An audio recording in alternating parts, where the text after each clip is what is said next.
ગુજરાતમાં ખેડૂતોનું જે આંદોલન ચાલી રહ્યું છે એ આંદોલનમાં ઘણા રાજકીય પક્ષો એમના રાજનીતિક રોટલા શેકવા આવી રહ્યા છે, જેમાં કોંગ્રેસ અને આમ આદમી પાર્ટીના નેતાઓ જોવા મળ્યા છે.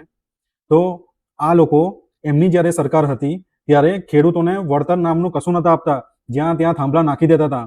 ભાજપની સરકાર આવી જેને જંત્રીના ભાવે 200% વળતર આપવાની રજૂઆત કરી અને આપી રહી છે. પણ અત્યારે ખેડૂતોની માંગ છે કે જંત્રીના ભાવ નથી જોતા, બજારના ભાવ જોઈએ છે. તો એના માટે પણ સરકાર જરૂરથી સાંભળશે. પણ આવા રાજનીતિક રોટલા શેકવા વાળા લોકોને તમે દૂર રાખજો. આ જ્ઞાનીબેન ઠાકોર, આ જિગ્નેશ મેવાણી, આ બધા દેશદ્રોહી લોકો સાથે મળેલા છે. જેમ કે જિગ્નેશ મેવાણી આ દિલ્હીના પેલા ઉમર ખાલિદ જોડે પેલા કામ કરતો હતો. ભારત તેરે ટુકડે હોંગે આવી ગેંગના આ લોકો સભ્યો છે. તો તમે આવા લોકોને તમારા આંદોલનથી દૂર રાખજો. આ આંદોલનને રાજકીય આંદોલન ના બનવા દેતા, કારણ કે આમનો એક જ મુદ્દો છે કે રાષ્ટ્રવાદી સરકાર ભારતમાંથી નીકળે, ગુજરાતમાંથી નીકળે.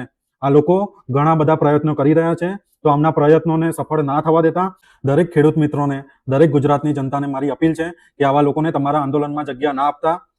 આ લોકો અત્યારે તમે વિડીયો જોઈ રહ્યા છો કે આમ આદમી પાર્ટી અને કોંગ્રેસ પાર્ટીના લોકો ઝઘડી રહ્યા છે કે આની મલાઈ માખણ કોને મળે, આ લોકોના વોટ કોને મળે.